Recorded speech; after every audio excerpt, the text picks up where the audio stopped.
As you are well aware that we are continuing the series of talks based on the 37 enlightenment factors. In the first group, Vipassana group or Satipatthana group, we have explained the Kaya-Nupassana in our last talk.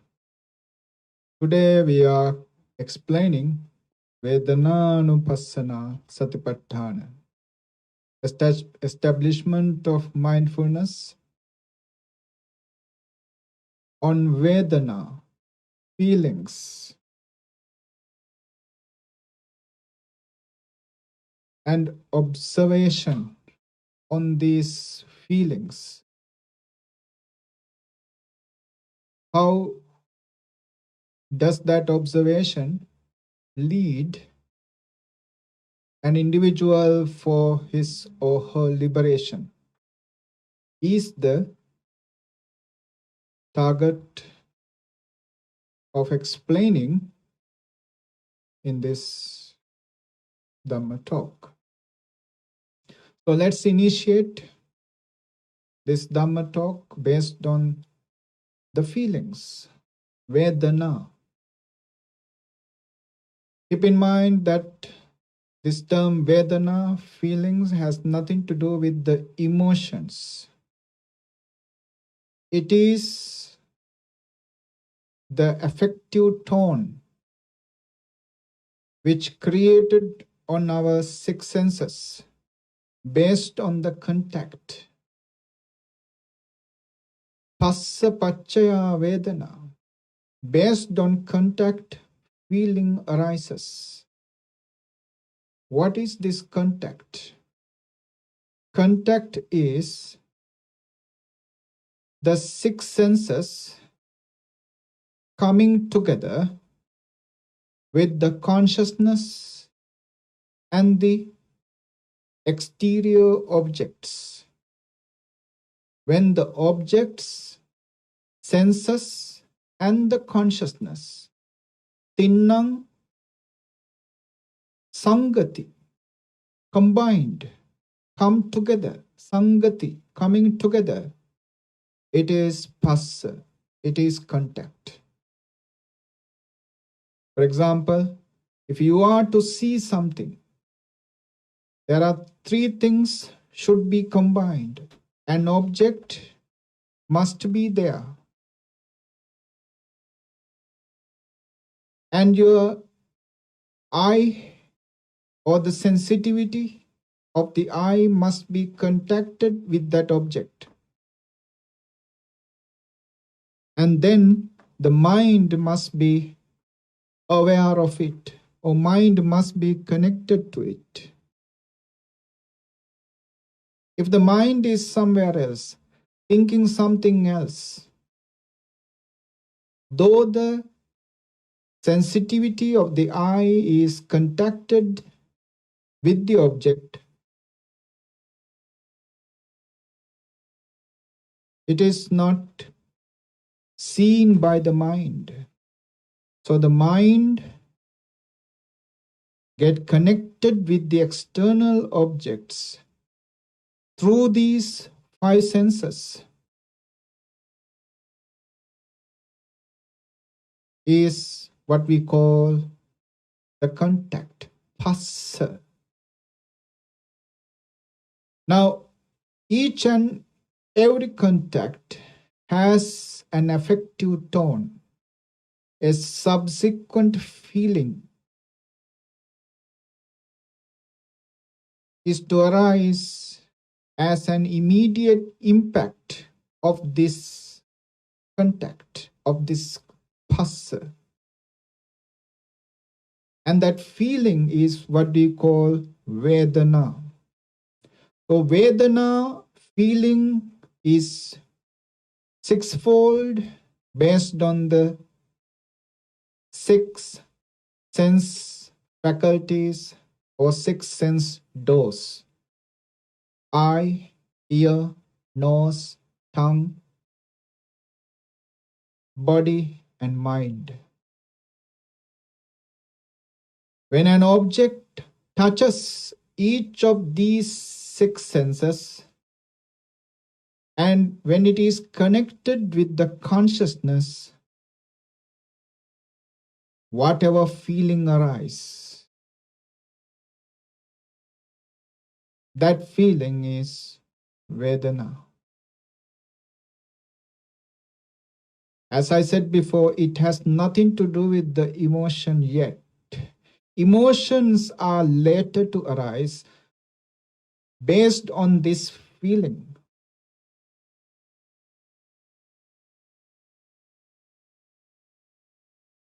Vedanānupassanā is to observe that affective tone that arises based on the contact, based on the phassa.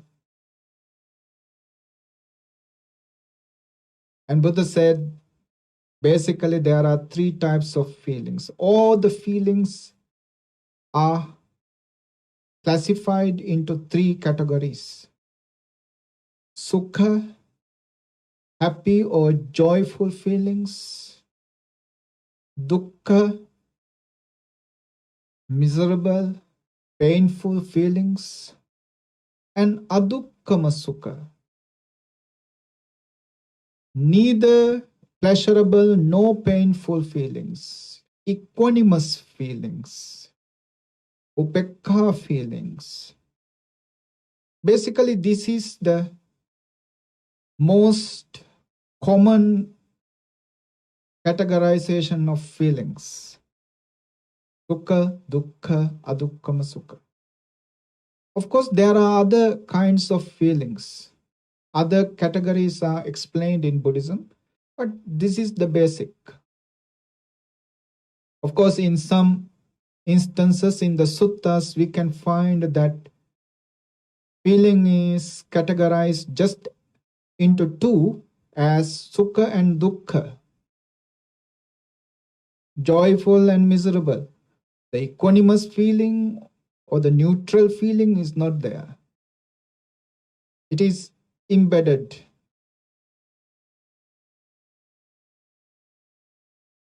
But in another instance, Buddha said, all the feelings are bound to be sufferings, bound to be causes of suffering. Now, we can explain it in the later part of the talk. But here in this instance, if we are to understand that the feelings, or some other meditation masters say sensations, they introduced feelings as sensations that arise on this physical body, is the concentration, object of awareness, object of mindfulness in this second category of Satipatthana, Vedanānupassanā. Vedana, feelings, Anupassana, observing accordingly. Observing accordingly as the feelings arise. Feelings arise where? You can say in the six senses or as a whole in this body. Other than our nails, teeth, hair,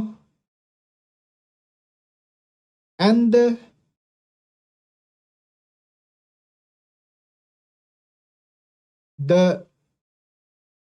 bone structure, what do you call the skeleton inside us, other than these teeth, hair, nail, and the bone structure, throughout the body, there is a certain feeling which is happening all the time. this body is nothing but a mountain of feelings. But since our mind is not sharpened to observe these feelings, especially the subtle feelings that arise on this body, we are not capable of seeing all these feelings that arise in the body. We are only seeing the gross, painful, obvious feelings, not the subtle ones. But the meditators who practice on this Vedanānupassanā could see that each and every particle of the body, each and every cell of the body, part by part, piece by piece, no matter how small or how big, there is a certain sensation, certain feeling. The whole body is vibrating with those feelings. The meditator who develop this acute awareness could see this vibration of different types of feelings throughout his body, from head to toes.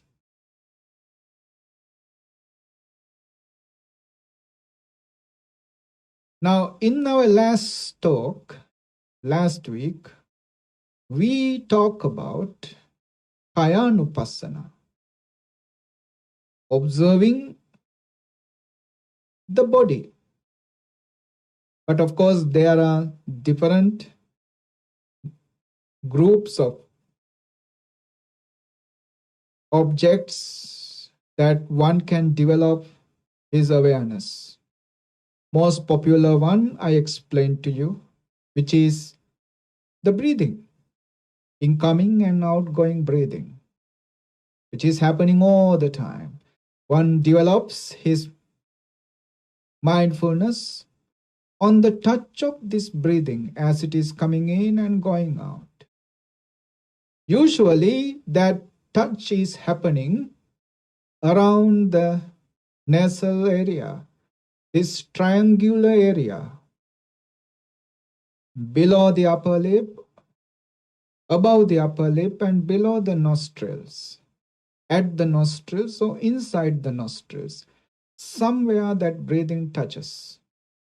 Basically, this triangular area. Now, the person who develops his awareness on this touch of the breath, if he is to move to the second category of vipassana, what he does is moving further from the awareness on the touch of the breath, he moves to the sensations, to the feelings that are happening in this triangular area where he was focusing. When he observed this small area where formerly he observes the touch of the breath, now this physical area,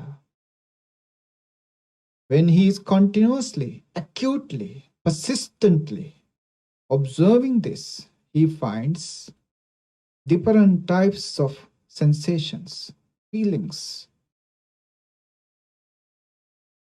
He feels like it is sweating there, but no sweat, just the feeling.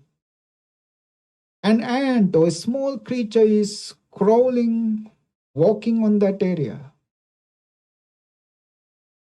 Different types of sensations, sometimes cold, sometimes hot. All types of sensations he observes. This is Vedanānupassanā. Do you think that because he was concentrating on that area that he's getting those feelings? Just because he was concentrating? It was there. All types of feelings are there, but his consciousness was not focusing deliberately to see those feelings.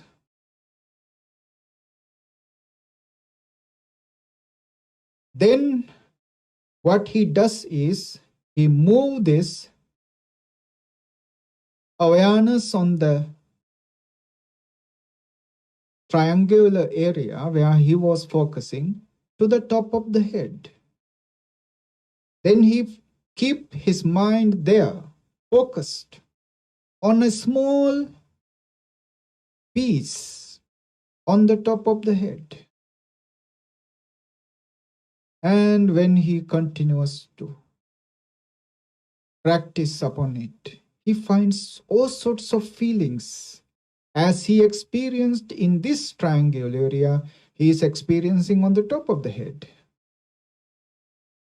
Then he moves further, part by part, piece by piece. He observes throughout his head all sorts of feelings. And throughout his face, then going down from this top of the head, part by part, piece by piece, his whole body to the toes. He observes everywhere. Without failure, there is a feeling. Sometimes gross feelings, sometimes subtle feelings, but still there is a feeling. And this is how his practice, this is how he developed, observing these feelings. Sensations arise in the body. Of course, it is a long way. It is a long way to develop until one day for him to achieve the liberation. But that liberation is very obvious. That liberation one realizes as nibbāṇa, which is the ultimate liberation, is obvious as he can gain a temporary liberation in this practice of Vedana, in this practice on Vedana. Let me explain it to you a bit.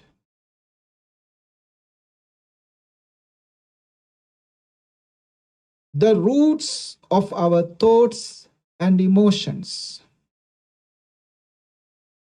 are based on feelings.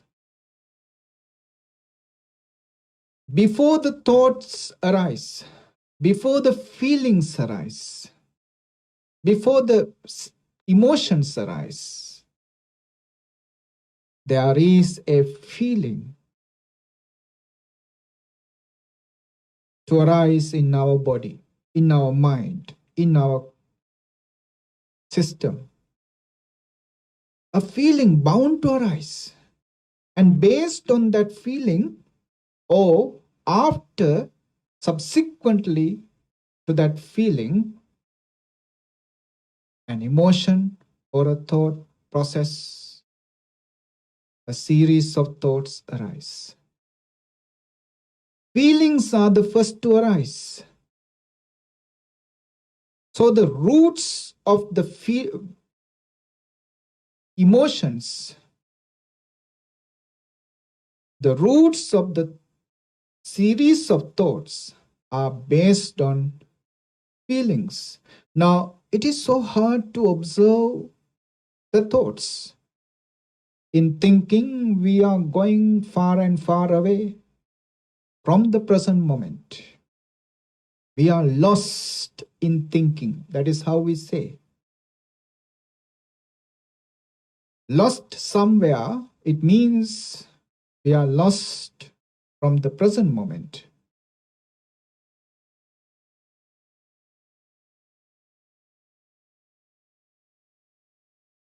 We cannot grasp the thoughts. We cannot see the thoughts. When the thinking happens, we are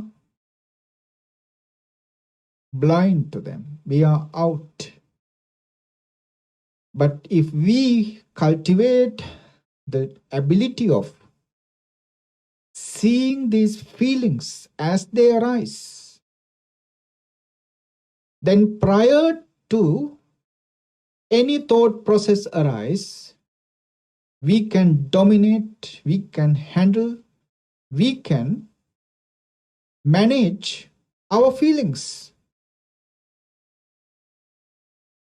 Now, how does these feelings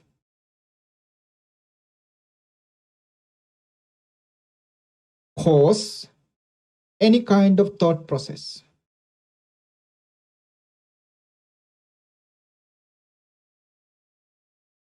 The feelings are conditioning the thought process, so emotions, based on our reactions to them. When something good, something pleasant, something joyful, happy is felt, the ignorance within us drive us to be attached to them, to develop a longing towards them, to develop a greed towards them. So when something beautiful, when something which is joyful for us is seen or heard, we want to make it ours, my.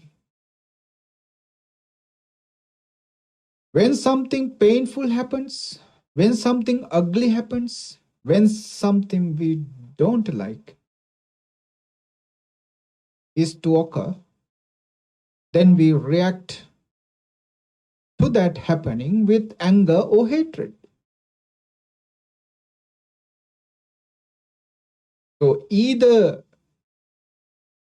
greed or anger are our reactions to those feelings.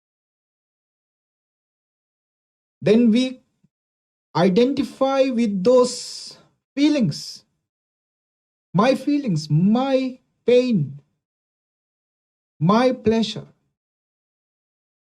my happiness, my joy. We identify and we try to possess them. We try to possess, try to create some minus on them. Whatever you say, this is my, the reason you call them this is my, because that something you call my is giving you either happiness or suffering. The things that give you happiness, you call them, this is my happiness. The things that gives you pain, you still possess them. This is my misery. This is my karma. This is my hell.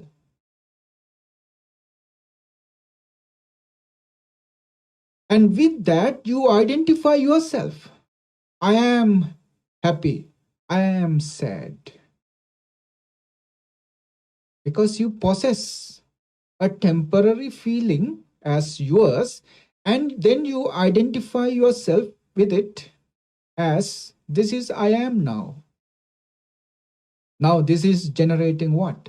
This is generating the false view of self, We call it Sakkaya Ditthi. This is one way of generating Sakkaya Ditthi, the false idea of self. A feeling occurs based on an external object, based on somebody. A feeling occurs and you possess, you own that feeling as my feelings, and then you identify yourself as now you are happy or sad. Your identification is based on some external animate or inanimate object, creating a feeling in you, and you possessing that feeling, and then you identify based on that feeling. Sakkaya Ditthi. Now this is unknowingly generating some power, some energy within you. What do we call the sankharas? Accumulations. Because when a feeling happens, you react to that feeling with either greed or hatred. That reaction itself generates a certain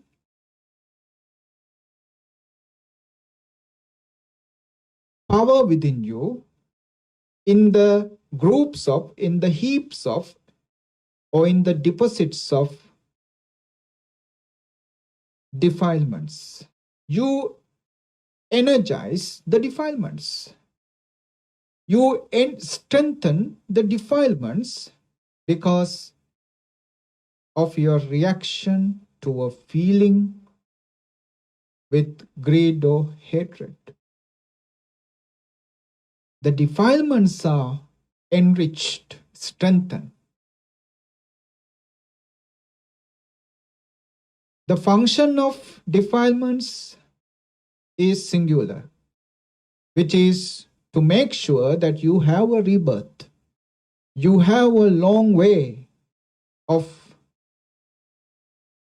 continuing from life to life. That is the function of defilements. And these defilements are enriched, strengthened with what? Your reaction to the feelings that arise with greed or hatred. Simple. Now, in Vipassana, in Satipatthana, in establishing mindfulness, on Vedana, on feelings, you are doing what is opposite to the habitual reactions, habitual pattern of reactions that we have been doing throughout the saṃsāric life. Not just this life, throughout the saṃsāric life, in whatever life we were in, what we were doing was reacting with great greed and hatred to the feelings, to the sensations that arise. This is the habit pattern. With those reactions, we have so much of accumulations, deposits within us. We call them the saṃsāric accumulations of consciousness, saṃsāric accumulations in the consciousness, which pave the way for us to be born again and again. Now we are trying to do the opposite. When the feelings arise, we observe them as they are. A pain arises. You observe it as it is. How to observe it as it is? This was not here before. Now it is there. Let me see how long this will last. How long this is going to be there for me. Let me see. And now he is observing it as something impermanent. This was not there before. It has arisen now.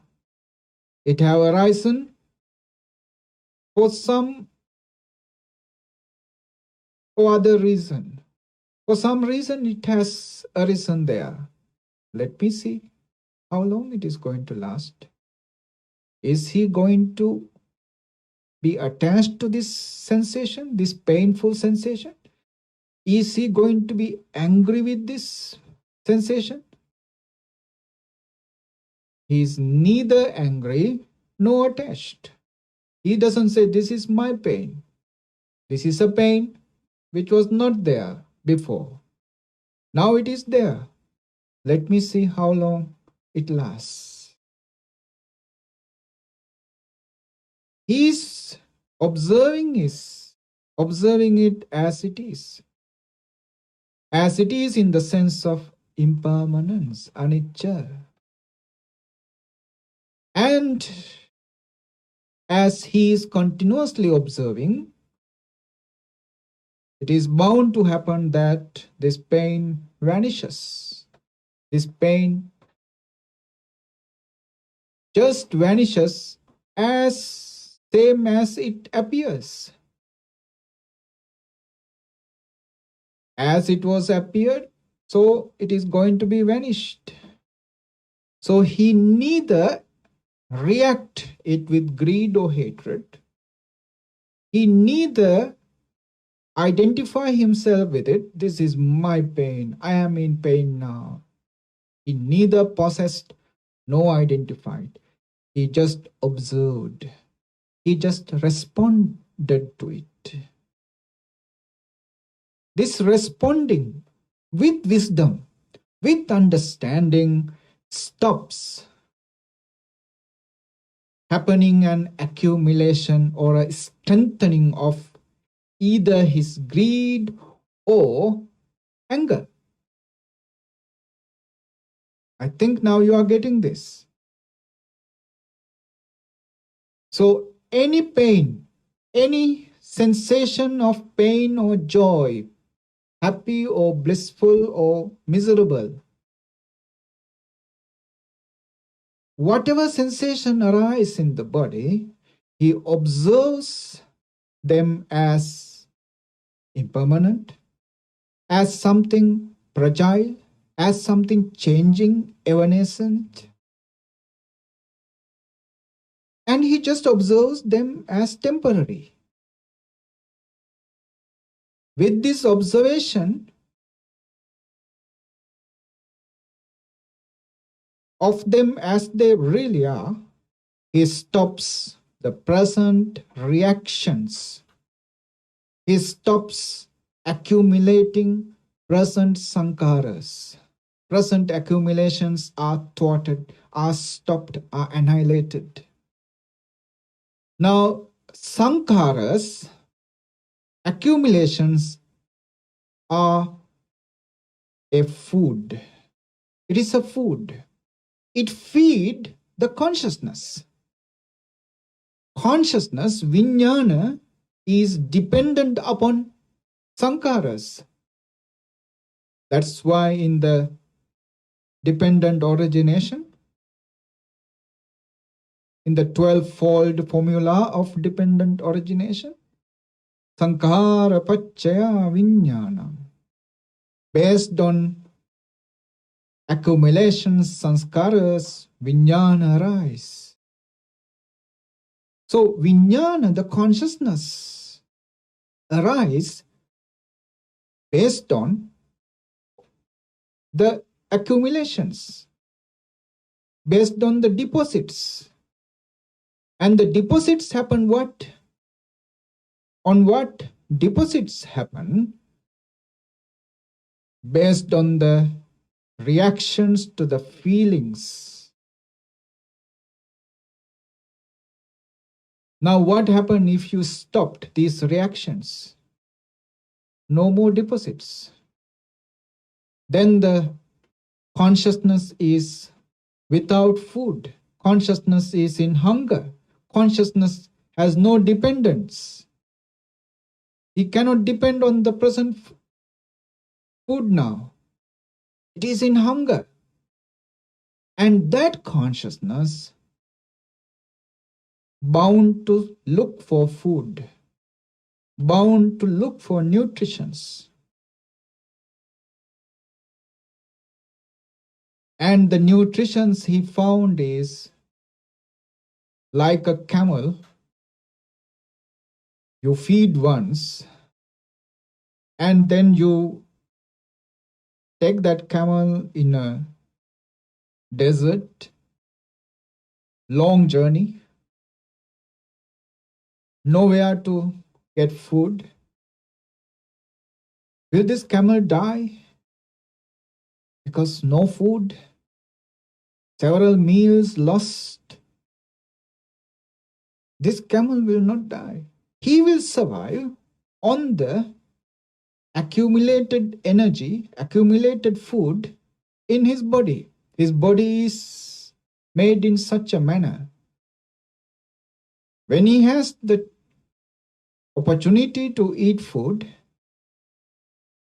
while he is quenching his hunger, he is depositing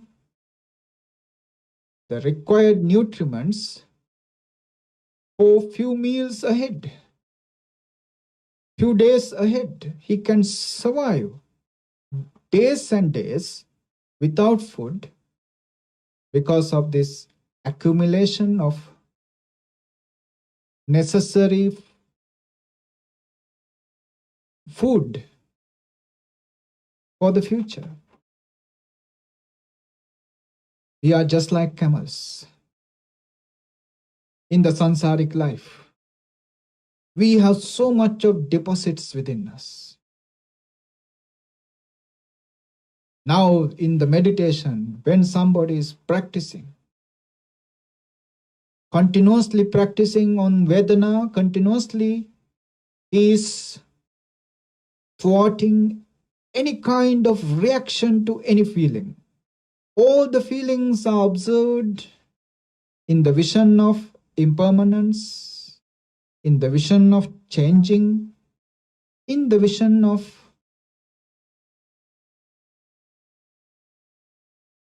as they really are.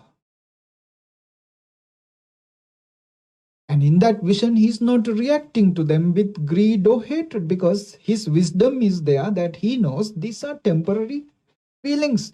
There is nothing to hold on to. They come and go. They arise, they vanish. What is hold on to? Nothing to hold on to. Nothing to possess. Getting angry with them or getting joyful about them is something absolutely pointless, because they are temporary. They arise, they vanish. So he just responds to them as they are, with that wisdom, with that understanding. And he is keeping his consciousness in hunger. Then what happened? This consciousness bound to bring out the past memories, past emotions to the surface level of the mind. From the past, hidden, forgotten memories and emotions come onto the surface. Come onto the surface with the expectation that the mind will multiply them, proliferate them, develop them That is the expectation when those past hidden memories and emotions come onto the surface. But the Vipassana meditator, he is not deceived by them. He just observes them as just as he observed those feelings. Whatever arises in his mind as feelings, as emotions, as memories, he observes them as impermanent. It was not there before. Now it has come onto the surface, come onto the memory. It has overwhelmed me now. Let me see how long this is going to last. He is observing them as they are, as they are. And those past anger, hatred, jealousy, desires, all good and bad, flour and garbage, everything start coming onto the surface and getting evaporated, getting vanished, getting destroyed by the vision of wisdom, by the understanding of the reality, by his vision of impermanence. This is anicca, nothing to hold on to. Let me see how long it lasts. He's not reacting to them. He's not feeding them with anger or hatred or desire or jealousy or no. He is not reacting to them based on defilements. He is responding to them based on wisdom. What is he doing? He is getting rid of his past accumulations. Sometimes anger, a memory of a very strong anger, a harbored anger will come onto the surface. First time, it will be overwhelming. It will be very hard to handle it. But the meditator is not moved, not disturbed by it. He observe it as it is. He look at it as it is. This is impermanent. He is not disturbed by it. He is not reacting to it. He is observing it and responding it. Sometimes after it vanishes, then again that memory will come up. Not so powerful like before. Before, when that memory comes up, it was overwhelming, very difficult to handle. And the feelings arise in the body is so painful because of that past accumulated anger coming up. The body is demonstrating that anger with painful feelings. And the meditator observes these feelings as they are, impermanent. He considers those memories, those emotions, impermanent. Since his response, he can himself observe that those memories, again and again, they will come up.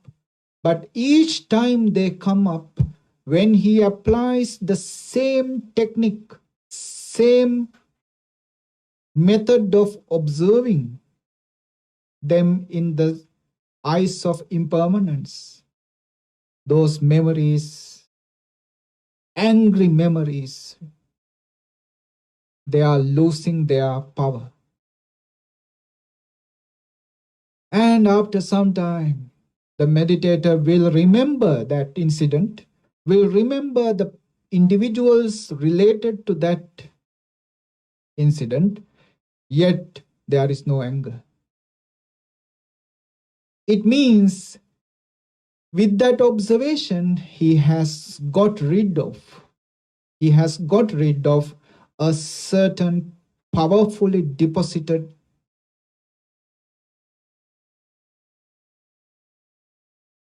food, deposited energy within himself. He is liberated. He understands himself that he got liberated from that memory, from that accumulation. And that accumulation one day could lead him to hell, could lead him to perdition. Why? Because that memory, if it come onto the surface of the mind at the very moment of his death, when he is about to die, if that memory happens to come onto the surface of the mind and he dies with the anger, overwhelmed with anger in his mind, what would happen? Perdition, to the hell. He would have ended up in one of the hells. Now he is liberated from it. Now he got rid of that powerful memory of anger, powerful deposit of anger. Now he has no fear of being destroyed by that very deposit. This is how he experienced a certain liberation. And one day, when somebody is practicing continuously, when he is completely and absolutely got rid of all these deposits, all these accumulations, there comes a time he can proclaim, he can declare, I am fully liberated now. My mind is without deposits now. Visaṅkāragatam cittam. My mind is without deposits. That is how Lord Buddha, when he was enlightened, sitting under the Bodhi tree, he declared this paean of joy, aneka jati saṃsāraṃ sandhā vissaṃ anibbisam. In that paean of joy, the last two lines, he says how his consciousness is now. My consciousness is visaṅkāragatam cittam. My consciousness is without deposits. He has got rid of all these deposits in the technique, with the technique of Vedanānupassanā, observing the feelings, the sensations that arise in the body. That's how he wanted rest of the world to practice. Got rid of this suffering of saṃsāric circle. To get rid of this process of suffering. This is the only way. You suffer simply because your reaction to the feelings, your own reactions and the misunderstanding of the feeling causes your suffering. First, you try to possess the feelings. This is my feeling. And you identify yourself. I am in pain. I am happy. I am miserable. I am suffering. All based on feelings. So whenever you try to possess a feeling, suffering begins. And moreover, your reactions to those feelings multiply your suffering with the negative deposits within you. These negative deposits have only one aim, one goal, to lengthen, to make it longer, your process of birth and death. That is the only purpose.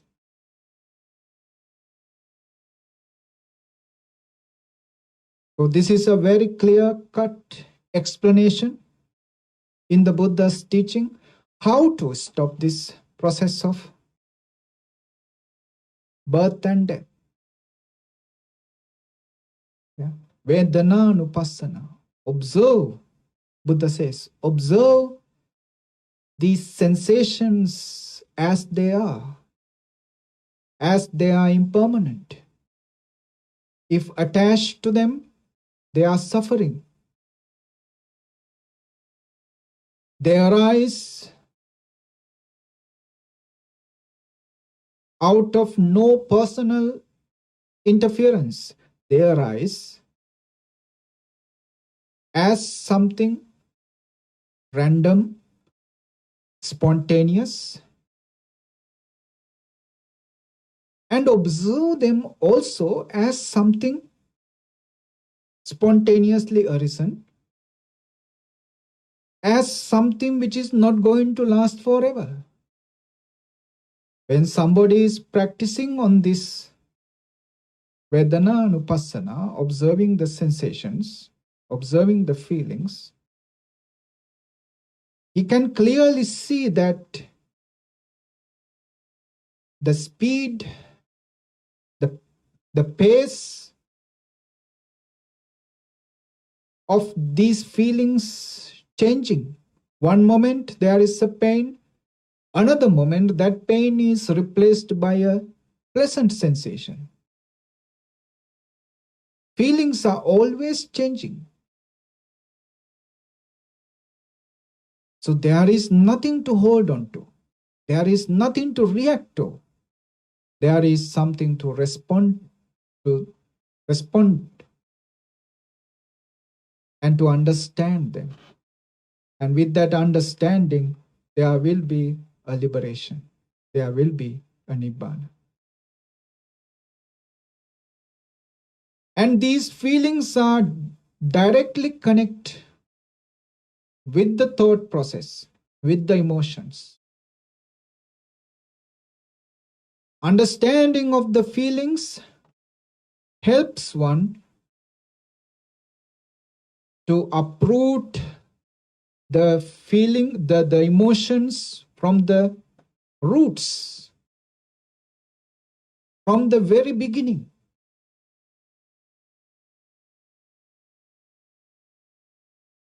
To get rid of those past hidden, accumulated memories, emotions. Sometimes they are the cause, they are the conditions for many sicknesses, which is to arise later in our body and in our mind. Our own deposits. To get rid of these deposits, the path is to observe the feelings, observe the sensations that arise in the body.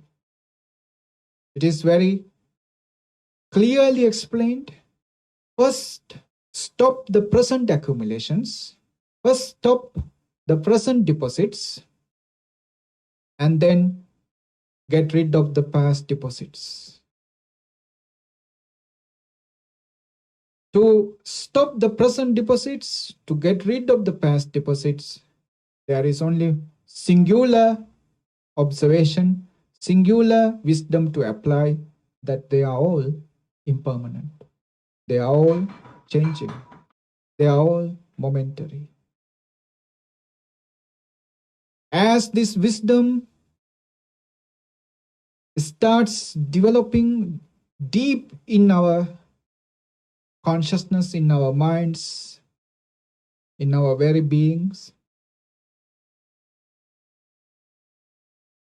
As we are observing everything which is happening as impermanent, as changing, there is a clear path is opening up for us to get rid of all the deposits that are accumulated within us, not just in this life, but throughout the saṃsāric life. And one day, there will be a moment that we have nothing within us. We have no deposits, no accumulations within us. And that day is the nibbāṇa.